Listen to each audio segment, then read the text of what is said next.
Yesus memberkati. Puji Tuhan, shalom. Bapak besar semua bersuka cita pagi hari ini. Siapa yang percaya Tuhan kita sungguh sangat baik, lambaikan tangan kita beri tepuk tangan yang terbaik buat Tuhan Yesus. Puji Tuhan, luar biasa Bapak Ibu Saudara ya. Kita boleh berkumpul bersama di tempat ini ya. Kita percaya Tuhan bekerja dahsyat.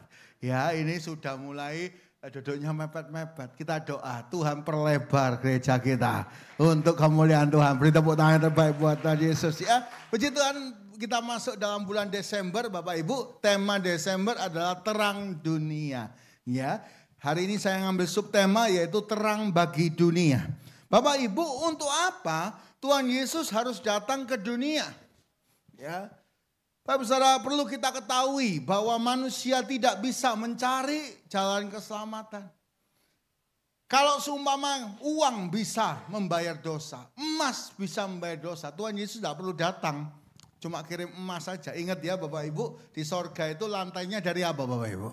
Emas dicongkeli, dikirim dunia, oh sudah selamat. Tapi karena dosa tidak bisa dibayar dengan emas. Tapi hanya dengan darah. Hanya dengan nyawa. Seorang yang tanpa cacat celah. Seorang yang tanpa dosa. Karena itu Tuhan Yesus harus mengambil rupa daging. Ya. Rupa daging menjadi manusia, mati di atas kayu salib. Ia dihancurkan. Mungkin kita kalau lihat gak masuk hitungan. Kita kira dia kena kutuk. Orang ini kenapa ya kok bisa hancur gini. Secara jasmani dia begitu hancur. Secara jiwa dia dikhianati. Dijual. Dia sendirian. Demi siapa? Demi kita semua. Biar setiap orang yang percaya Tuhan Yesus Tuhan dan Juru Selamat. Dosanya sudah ditanggung di atas kayu salib. Dibenarkan, disucikan, diselamatkan. Kita beri tepuk tangan buat karya Yesus yang luar biasa. Dia yang mulia rela merendahkan dirinya. Dia yang kekal rela mengambil rupa daging. Ya. Bapak Ibu, itulah satu-satunya jalan keselamatan. Jangan bimbang, jangan goyang.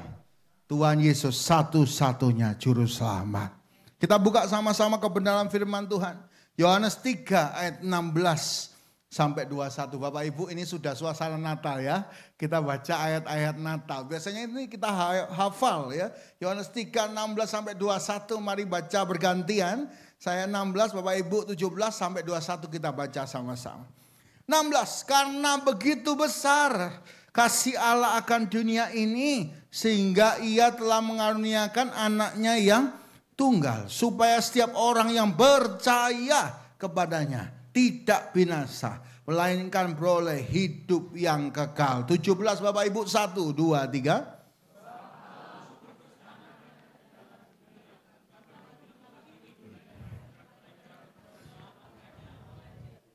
18, barang siapa percaya kepadanya, ia tidak akan dihukum. Setiap kita percaya Tuhan Yesus tidak akan dihukum. Barang siapa tidak percaya, ia berada di bawah hukuman. Sebab ia tidak percaya dalam anak tunggal Allah. 19, 1, 2, 3.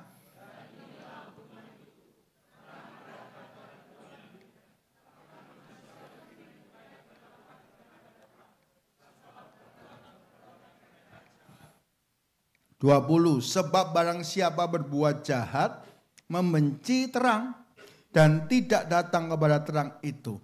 Supaya perbuatan-perbuatannya yang jahat itu tidak nampak. 21, 1, 2, 3. Tetapi barang siapa melakukan yang benar, ia datang kepada terang. Supaya menjadi nyata bahwa perbuatan-perbuatannya dilakukan dalam Allah. Amin. Yang pertama, untuk apa Tuhan Yesus datang ke dunia? 1, untuk menyelamatkan dan bukan menghakimi kita. Bapak Ibu Saudara, hari ini Tuhan Yesus datang bukan untuk menghakimi kita.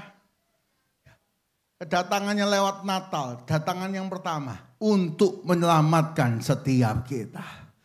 Nanti kedatangan kedua, klik ya Bapak Ibu. Kalau kedatangan kedua nanti Tuhan Yesus datang sebagai hakim. Karena itu kita harus beritakan sekarang kepada seluruh dunia bahwa keselamatan sudah datang lewat Natal. Karena itu Bapak Ibu Saudara, kita semua harus seperti Tuhan Yesus. Ayo berhenti menghakimi dan mulai mengasihi. Ayo berhenti menghakimi dan mulai memberi solusi. Tuhan Yesus datang bukan buat hakimi kita. Oh kamu pezina. Oh kamu pendosa. Oh enggak. Tuhan kasih solusi. Supaya kita hari ini waktu kita percaya, kita bertobat, kita diselamatkan. Bapak Saudara, saya kasih contoh. Mohon bantu multimedia lompat ya. Setelah Tuhan Yesus bicara ayat Yohanes 3:16, kita lanjut Yohanes 8 ya. Boleh skip beberapa slide ya di bawah contohnya. Tuhan Yesus mengasihi beberapa orang dan mengasih solusi, ini contoh ya. Yang pertama perempuan sundal ya. Bapak Ibu Saudara, ketika perempuan sundal, orang Farisi itu tugasnya apa? Sukanya apa? Hakimi. Orang Farisi itu suka menghakimi, nggak ngasih solusi. Jadi apa? Oh dihakimi, ini perempuan sundal dibawa ke tengah masyarakat. Lalu ngomong, Rabi, kalau menurut hukum Musa, perempuan ini dirajam batu sampai mati. Apa menurutmu? Ya, Tuhan Yesus jongkok ke tanah. Nulis 10 hukum. Wah ditekan terus sama orang Farisi. Ayo guru jawab. Setelah nulis 10 hukum Taurat, Tuhan Yesus berdiri dan berkata, siapa yang tidak melanggar 10 hukum ini, lempar batu pertama. Maka dari yang tua, kata Alkitab. Bapak Ibu, kita tahu kalau masa hidup kita semakin banyak, seringkali kita ngambil keputusan-keputusan yang salah. Dimulai dari yang tua sampai yang muda. Mereka satu persatu meninggalkan tempat.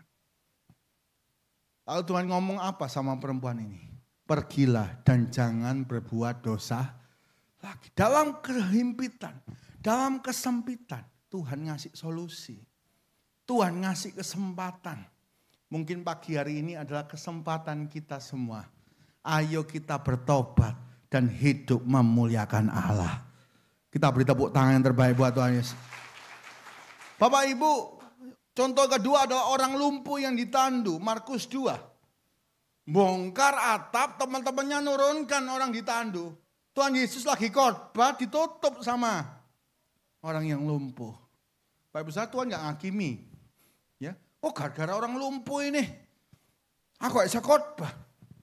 Atau orang lumpuh ini hukuman Allah. Enggak gitu Bapak Ibu Saudara. Tuhan Yesus ngomong apa? Tuhan Yesus, Tuhan atas hari Sabat. Anak manusia, Tuhan atas hari Sabat. Disembuhkan. Ya. Bapak Ibu mungkin kita ada kelemahan-kelemahan tubuh. Kelemahan-kelemahan fisik. Ya. Jangan ada yang menghakimi. Tuhan gak menghakimi kita. Tuhan mencintai kita. Dan Tuhan pengen kita dipakai untuk kemuliaan Tuhan. Bapak Ibu saya sebulan sekali ya sama istri saya. Istri saya, kalau saya ini punya hati buat anak-anak yatim ya. Saya itu paling senang kalau nyekolahkan ya. Itu saya senang. Kalau istri saya itu paling senang untuk melayani orang dengan gangguan jiwa. Ya, maksudnya pengen melayani. Mereka nggak pengen Bapak Ibu jadi ODGJ ya. Ya. Kita sebulan sekali melayani Sidoarjo, Bapak Ibu Saudara, saya berangkat pernah Bapak Ibu sekali mau ibadah, tarung, sawat-sawatan sandal. Wah, hampir kena Bapak Ibu Saudara saya. Wah ya. Besok minggu depannya saya datang ada AI. Bapak Ibu jangan salah ya, di situ ganteng cantik. Ada yang anaknya orang kaya. Mereka bukan pilihan itu seperti itu. Ada AI, saya datang, saya salami. Permisi AI, shalom. Lapa lu datang-datang, brewon. Saya tuh bingung. Dia mau gak usah datang-datang sini. Bingung saya. Udah wes tak apa-apa, lanjut pelayanan. Wah, selesai khotbah pulang saya salami lagi. Tuhan berkati AI. Besok datang lagi ya. Berubah ya. Bisa berubah. Ya. Lumpuh. Tuhan Yesus gak pernah ngakimi kelemahan orang. Ya. Gereja harus niru Tuhan. Ya, jangan sampai kita lihat orang lemah, kita hakimi. Wah gak layak gereja, kok gak raisoro. Siapa yang bilang gitu? Tuhan Yesus mencintai semua orang. Tuhan Yesus mengasihi kita. Yang ketiga contohnya adalah Sakeus, Bapak Ibu Saudara. Sakeus si pemungut cukai. Dia berusaha cari Tuhan. Dia naik pohon. Tuhan Yesus tahu isi hatinya. Pagi hari ini pun kalau kita berusaha cari Tuhan, Tuhan tahu isi hati kita. Tuhan Yesus makan di rumahnya Zakeus. Orang Farisinya kisahnya apa? Hakimi. Padahal dia belum tentu punya kasih. Dia belum tentu benar. Dia hakim. Ngomong sama muridnya Tuhan, gurumu loh. Kok bisa makan sama orang berdosa? Ya waktu itu orang Farisi itu orang paling orang pemungut cukai itu orang paling berdosa. Karena dia tarik pajak, pajaknya ditarik lebih banyak supaya dia tambah kaya. Gitu ya. Jadi dia pengkhianat bangsa. Gitu ya. Jadi benci sekali orang ini sama Zakeus. Apa yang terjadi Bapak Ibu Saudara? Tuhan Yesus ngomong. Bukan orang sehat yang perlu tabib. Yang perlu tabib siapa Bapak? Orang sakit. Bukan orang merasa suci yang perlu keselamatan. Tapi setiap orang yang tahu dirinya berdosa. Dia butuh Tuhan dan diselamatkan. Jadi hari ini kita harus tahu. Tuhan datang bukan untuk menghakimi kita. Tapi menyelamatkan setiap kita. Apapun kondisi kita hari ini. Kalau iblis sedang mengintimidasi Anda. Nggak layak pelayanan, nggak layak ke gereja. Tolak dalam nama Tuhan Yesus. Tuhan mengasihi Anda. Ayo kita terus bertobat. Sampai hidup kita memuliakan Tuhan. Yang mau beri tepuk tangan yang terbaik buat Tuhan Yesus. Bapak Ibu, apa definisi dari menghakimi? Ya, saya tulis di sini. Menghakimi itu adalah ya menyatakan kesalahan orang lain. Boleh naik ya. 2 slide ke atas ya. Apa perbedaan menghakimi dan menilai? Bapak Ibu, kita semua itu dinilai Tuhan. Ya, kalau gembala juga harus menilai domba. Domba juga bisa menilai gembala. Tebu tidak bermutu. Ya, motifnya apa? Menghancurkan. Ya, tadi perempuan sundal dibawa ke tengah. Supaya apa? Semua orang tahu ini perempuan sundal. Ayo dirajam bareng-bareng. Ya. Itu tujuannya orang hakim itu memberitahu kelemahan orang lain. Sampai orang itu dijatuhkan. Motifnya menghancurkan. Beda dengan menilai. Bapak Ibu Saudara, kalau kita sekolah, kita kuliah ya. Dulu kita itu dinilai. Gitu ya. Kita semua itu boleh. Bagian kita mungkin atasan menilai bawahan. Tapi gimana caranya? Menilai itu mengatakan kepada orang tersebut. Dan mengajar untuk menjadi lebih baik. Motifnya membangun. Tuhan Yesus pernah negur murid-murid enggak? Pernah, tapi enggak di depan umum. Ya. Menilai itu artinya apa Bapak Ibu Saudara? Kita ngomong sama orang itu langsung. Ya, Bapak Ibu kalau menilai kami hamba Tuhan kok kurang tepat ya Pak Ishak. Ngomong aja langsung, Pak Ishak saya mau bicara. Ya, Pak Ishak kok ngambil keputusan seperti ini. Rasanya kurang cocok, itu Pak Ibu Saudara. Membangun. Saya pun sebagai gembala pasti akan ngomong sama Bapak Ibu. Kok kurang tepat ya Pak, saya minta tolong 4 mata ngomong. Kok kurang tepat ya keputusan gini ya. Kok kurang tepat ya ngomong ini. Itu membangun. Supaya kita semua maju di dalam Tuhan. Naik atas ya. Mother Teresa pernah berkata, jika kita menghakimi, kita akan kehabisan waktu untuk mengasihi. Bapak Ibu kalau kita saling menghakimi ya, pendeta hakimi jemaat gini dan gitu, jemaat hakimi pendeta gini dan gitu. Kapan kita mengasihi? Kapan kita cari jiwa? Suami istri kalau saling menghakimi, wah disebarluaskan, suaminya malas dan sebagainya. Suaminya nggak ganteng ya, panuan. Ada loh Pak Ibu Saudara ya. Suamiku di foto di WA Pak Ibu Saudara. Ini loh kulitnya suamiku panuan, coba Pak Ibu Saudara. Dimasuk no grup. Mungkin maksudnya guyonan tapi kok ya nggak pas gitu. Istrinya, oh disebarkan istriku cerewet lah. Nggak langsing lah. Malas dan sebagainya. Tujuannya apa? Itu menghancurkan. Ya. Anak, wah disebarkan anakku loh. Gak pinter. Wah. Gak kayak anakmu loh. Coba Bapak Ibu Saudara, itu anak down. Ya. Kita gak akan pernah mengasihi.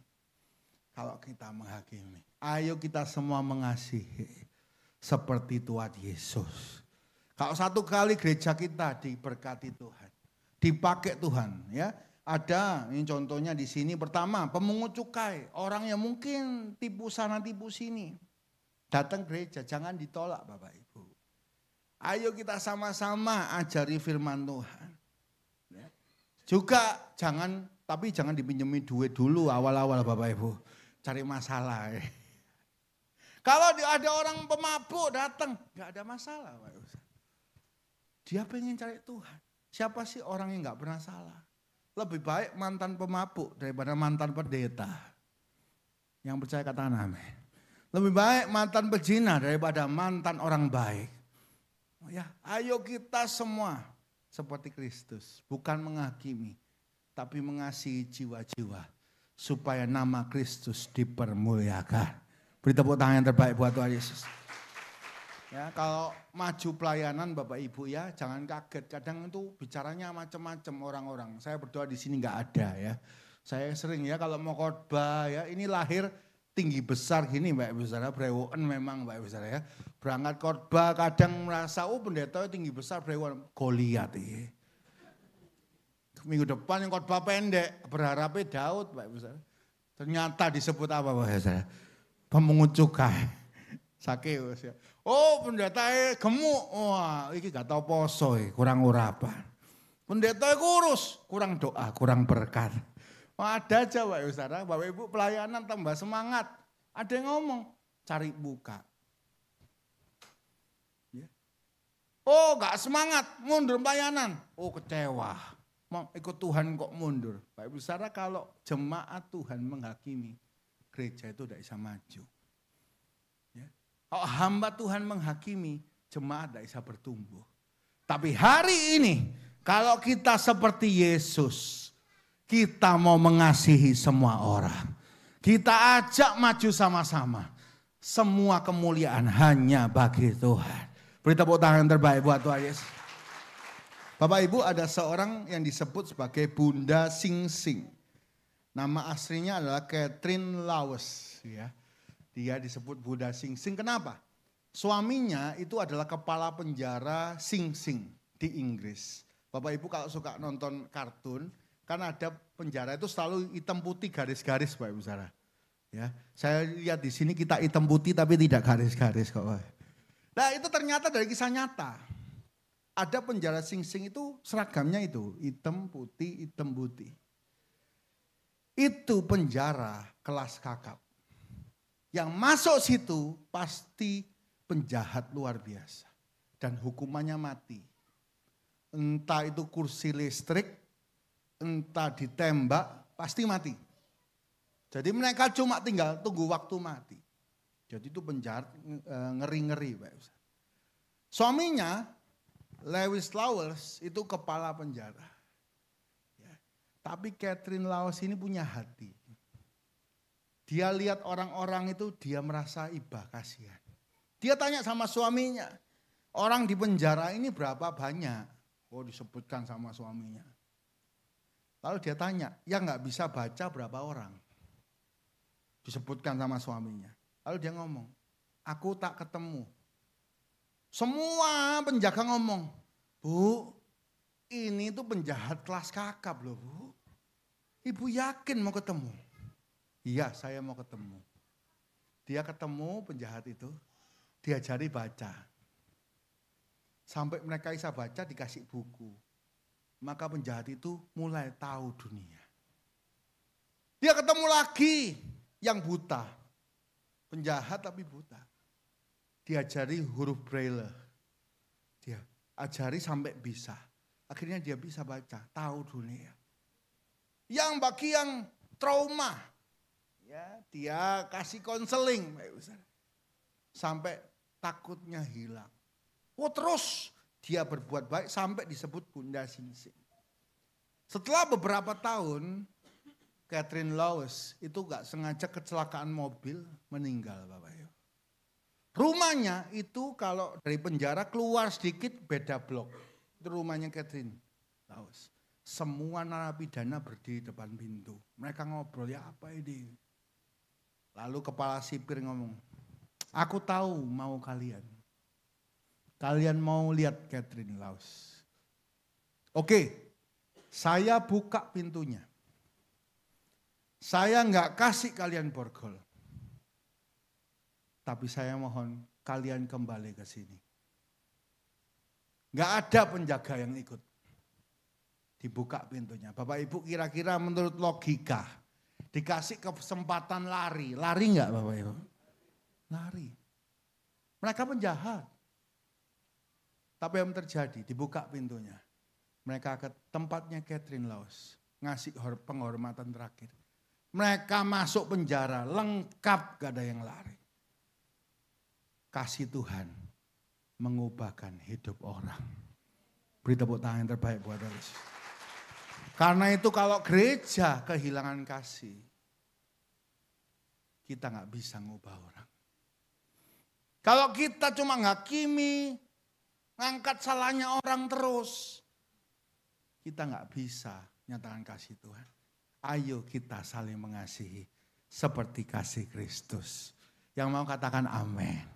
Ya, beri salam kanan kiri katakan jangan menghakimi, ayo mengasihi. Yang kedua Bapak Ibu Saudara, apa tujuan Tuhan datang ke dunia? Yang pertama untuk menyelamatkan, bukan menghakimi. Yang kedua, menjadi terang bagi dunia. Yohanes 3:19 kita bangun dari ayat ini. Mari kita baca bersama-sama. 1, 2, 3. Dan inilah hukuman itu. Terang telah datang ke dalam dunia. Tetapi manusia lebih menyukai kegelapan daripada terang. Sebab perbuatan-perbuatan mereka jahat. Tuhan Yesus datang sebagai terang. Di saat kita gelap, di saat kita putus asa, disitulah terang itu muncul. Dipertebal Bapak Ibu. Oleh Yohanes 8 ayat 12 saya bacakan buat Bapak Ibu. Yohanes 8 12 maka Tuhan Yesus berkata pula kepada orang banyak. Katanya, akulah terang dunia. Barang siapa mengikut aku, ia tidak berjalan dalam kegelapan, melainkan ia akan mempunyai terang hidup. Jadi Tuhan Yesus datang sebagai terang. Bapak Ibu, hidup manusia ini banyak gelapnya. Ya, sedikit-sedikit kita merasa putus asa, banyak masalah, rasa gelap. Masa depan nggak tahu, kita merasa apa? Gelap. Makanya kalau masa depan itu rasanya suram, jadinya madesu. Masa depan suram. Gak ada yang tahu masa depan. Ya. Tapi hari ini, bukan kebetulan Natal itu selalu akhir tahun. Orang biasanya akhir tahun mikir tahun depan gelap. Tapi hari ini kita dengar kabar baik. Tuhan Yesuslah terang. Ada harapan berjalan bersama Tuhan. Dan kita tidak pernah ditinggalkan. Dia selalu menyertai kita semua. Beri tepuk tangan yang terbaik buat Tuhan Yesus. Tiap langkah kita diatur oleh Tuhan. Tiap jalan kita Tuhan terangi. Dalam 2 minggu ini Bapak Ibu, saya mengalami berkat Tuhan, keajaiban Tuhan, terang Tuhan yang luar biasa. Yang pertama Bapak Ibu, ketika saya sama istri ini pengen kita punya seragam Natal untuk pelayan Tuhan. Ya, Bapak Ibu, kami menghubungi salah satu jemaat yang penjahit, ya punya pabrik jahit. Saya ngomong ya, bro, ayo kita bikin seragam Natal tahun ini. Ya, gimana kamu bisa nyanggupi? Bisa. Ayo kita cari kain. Bapak Ibu Saudara, pertama-tama istri saya ngajaknya, oh keliling mana ya? Wow, tempat ini, tempat itu. Lalu teman saya ini, jemaat Tuhan ini, pelayan Tuhan ini berkata, oh kok kita coba deh Selompretan. Ya, Selompretan itu tempatnya kain, toko-toko banyak. Lalu saya tunggu ya, hari, tempat, jam, saya tunggu.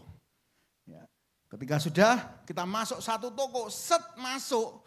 Ternyata tajinya di situ, nyapa istri saya. Bu pendeta, waduh Pak Saudara, salaman, Jimmy. Nama jemaat bro itu Jimmy ya. Jimmy kaget, loh kok kenal? Iya pendetaku. Loh iki ya pendetaku, oh alah sak gereja. Gak tahu ya Pak Ibu Saudara, ternyata satu gereja gak tahu. Lalu kita ngobrol kain, sebelah itu engkau nyeletuk ya. Enak gereja iki. Ono penjahit ono sing dodol kain, serakame jadi. Oh ya pasti enak kok, berkat Tuhan. Ya, saya itu cuma bisa nangis sama Tuhan. Tuhan, Kalau Tuhan atur itu jelas dan baik. Terang dalam kegelapan. Yang kedua Bapak Ibu Saudara, saya mau bersaksi ya. 2 minggu yang lalu hari Selasa, pengerja gereja Matthew itu WA saya, "Ko pinjam mobil, mau jemputi anak-anak komsel." Bapak Ibu yang belum tahu, kita Abetsam komselnya itu 5 setiap hari komsel selain Sabtu. Ya. Dan kubu doa itu sekarang juga 5. Ya, tahun depan kita akan nambah jumlah. Jadi komsel kita cukup banyak. Bagi anak-anak muda jemputan itu penting Bapak Ibu. Kita cari jiwanya jemputan. Gitu kan. WA saya, "Kok pinjam mobil mau jemput." "Oh gak bisa, kok lagi pergi." Ya, biasanya mobil putih yang dipakai jemput itu 1-2 hal gak bisa dipakai. Saya sedih sekali. Ya. Lalu saya sepakat sama istri saya, "Oke, mobil kita ini kita serahkan buat jemputi anak-anak. Terserah nanti ya apa, kita gampang lah pakai Grab, pakai apa gitu ya." Lalu setelah itu besoknya kita naik Grab Pak Ibu Saudara ya. Naik Grab ke sana, naik Grab ke sini, naik Grab ya. Lalu anak saya juga ikut naik Grab ya. Lalu turun dari Grab ngomong gini Pak Ibu Saudara, pusing gini Pak. Nggak tahu kenapa Pak Ibu Saudara, baunya itu lah. Saya ngomong sama istri, "Gak apa-apa, wes kita tetap naik Grab. Yang penting pelayanan jalan. Yang penting jiwa-jiwa dimenangkan." Ya. Lalu dengar itu salah satu jemaat tahu saya naik Grab terus, Pak Ibu Saudara. Apalagi hari itu saya mau pelayanan. Ya. Ditelepon saya, "Pak Ishak, ini ada mobil, pakai, pinjemlah." Gitu. "Gak usah kok, gak enak." "Oh kalau Pak Ishak gak mau tambah saya ngamuk." Oh, ini lucu ya, sahabat minjemi kalau gak mau dipakai tambah ngamuk. Oke, saya pakai ya, Innova manual Pak Ibu Saudara ya. Saya pakai pelayanan. Besok harinya karena ini barang dagangan saya kembalikan, ditukari Innova Matic Pak Ibu Saudara ya. Wah ini mungkin jemaat yang gak tahu pendetoi ganti-ganti motor terus. Ya terus habis gitu saya kembalikan lagi ya. Saat yang ketiga kembalikan itu ya. Diganti lagi yang lain Pak Ibu Saudara. Hari berjalan lalu ada seorang bapak telepon saya. "Pak Ishak, saya dengar Pak Ishak butuh mobil." "Iya mobil saya buat pelayanan Pak." "Pak Ishak ada dana berapa?" "Segini Pak." "Pak Ishak sekarang naik mobil apa?" "Iya ini dipinjami jemaat." Ya. "Oh ini barang dagangan." "Oh ya udah Pak Ishak itu aja." Ditutup Pak. Saya yang nutup. Saya dengar ini saya nangis. Tuhan terima kasih. Kita boleh beri tepuk tangan yang terbaik buat Pak Yesus. Siapa menabur, dia menuai. Bahkan masalah materi, Tuhan pelihara. Saya nggak bisa habis pikir. Dalam hati saya sama istri, ya apa ya Tuhan, ini mobil ya apa cara nutupnya dan sebagainya. Bagi kami gelap, nggak tahu jalan. Tapi bagi Tuhan yang adalah terang, itu mudah dan jelas. Beri tepuk tangan yang terbaik buat Tuhan Yesus. Bapak Ibu, adakah Bapak Ibu ada dalam kegelapan? Ya masalah A, masalah B, masalah C. Dia adalah terang yang menerangi hidup kita. Dia sanggup membuka jalan yang kita tidak pernah mengerti. Dan nyata kuasanya bagi kita semua. Amin Bapak Ibu Saudara. Dia adalah terang yang memberi harapan. Bapak Ibu Saudara, ayo kita semua hidup bersama Tuhan. Amsal 4:18 menutup khotbah hari ini. Amsal 4:18, 1, 2, 3. Tetapi jalan orang benar itu seperti cahaya fajar yang kian bertambah terang sampai rembang tengah hari. Bapak Ibu Saudara, kalau kita berjalan bersama Tuhan, orang benar, jalannya itu terang. Satu persatu Tuhan buka jalan. Bahkan jalannya itu apa? Sampai rembang tengah hari di atas. Ya. Tuhan itu kasih promosi satu persatu.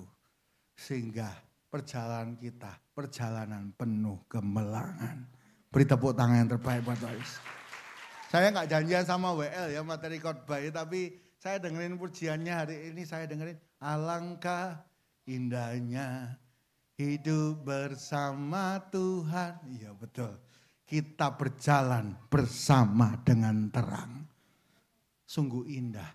sungguh mulia. Apapun masalah Bapak Ibu hari ini, apapun ketakutan Bapak Ibu di tahun depan, Tuhan adalah terang yang menuntun kita.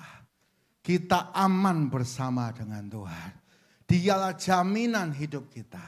Dan Dia buka jalan bagi kita semua. Amin. Tuhan berkati kita semua. Pemain musik WL Singer, paling maju ke depan. Untuk apa Tuhan Yesus datang ke dunia? Yang pertama, untuk menyelamatkan dan bukan untuk menghakimi. Yang kedua, untuk menjadi terang bagi dunia yang gelap. Adakah dunia kita terasa gelap? Terasa kehilangan harapan? Tuhan adalah terang yang memberi harapan dan kemenangan bagi kita semua.